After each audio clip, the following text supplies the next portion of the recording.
আসসালামু আলাইকুম। নাটোরে স্কুল ছাত্রী ধর্ষণ হত্যার দায়ে দুজনের যাবজ্জীবন। সাথে আছে আমি ফারজানা নূপুর, মঞ্জুরুল ইসলাম স্টাফ রিপোর্টার। নাটোরের নলডাঙ্গা স্কুল ছাত্রী মরিয়ম খাতুন লাবণীকে ধর্ষণ ও হত্যার দায়ে আলোচিত সিরিয়াল কিলার আনোয়ার হোসেন ওরফে বাবু শেখ ওরফে কালু শেখ ও তার সহযোগী রইসুদ্দিন সরকারকে যাবজ্জীবন কারাদণ্ড দিয়েছেন আদালত। একই সঙ্গে ১ লাখ টাকা করে জরিমানা করে ভিকটিমের পরিবারকে দেওয়ার আদেশ দেওয়া হয়েছে। বৃহস্পতিবার ২৮ আগস্ট দুপুর ১২টার দিকে নাটোর নারী ও শিশু নির্যাতন দমন ট্রাইব্যুনালে বিচারক ও জেলা জজ মোহাম্মদ আব্দুর রহিম আসামিদের উপস্থিতি এ রায় দেন। এ মামলায় পুলিশের দেওয়া চার্জশিটে স্থানীয় ৫ জনের স্পষ্টতা না থাকায় তাদের খালাস দেওয়া হয়েছে।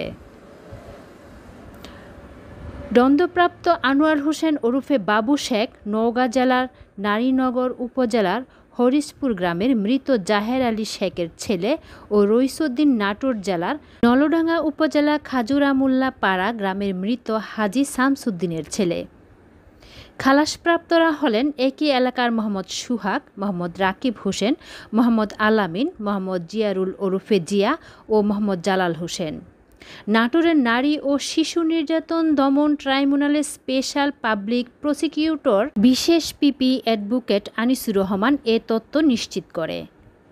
বাংলা নিউজকে জানান, ২০১৪ সালের ৬ মে রাতে নলডাঙ্গা উপজেলার খাজুরা গ্রামে আব্দুর রশিদের মেয়ে স্কুল ছাত্রী মরিয়ম খাতুন লাবণীর গড়ে মই বেয়ে ঢুকে দুর্বৃত্তরা তারা লাবণীকে ধর্ষণের পর বালিশ চাপা দিয়ে হত্যা করে পালিয়ে যায়।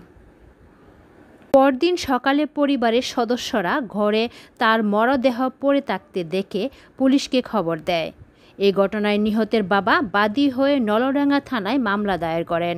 এ অবস্থায় তদন্ত শেষে পুলিশ স্থানীয় বেশ কয়েকজনকে গ্রেফতার করে। ২০১৯ সালে ১৯ অক্টোবর নাটোর রেল স্টেশন থেকে বাবু শেখ আটক হওয়ার পর বেরিয়ে আসে নাটোরের বিভিন্ন স্থানে ৮ নারীকে ধর্ষণ ও হত্যাসহ দেশের বিভিন্ন স্থানে ১১ নারীকে ধর্ষণ ও হত্যার আসল রহস্য। পুলিশের কাছে এসব ঘটনা কথা স্বীকার করেছিল বাবু শেখ। পরে পুলিশ তদন্ত শেষে ৭ জনকে অভিযুক্ত করে আদালতে চার্জশিট দেন। মামলার দীর্ঘ শুনানি ও সাক্ষ্য প্রমাণ শেষে আদালত আজ এ রায় দেন।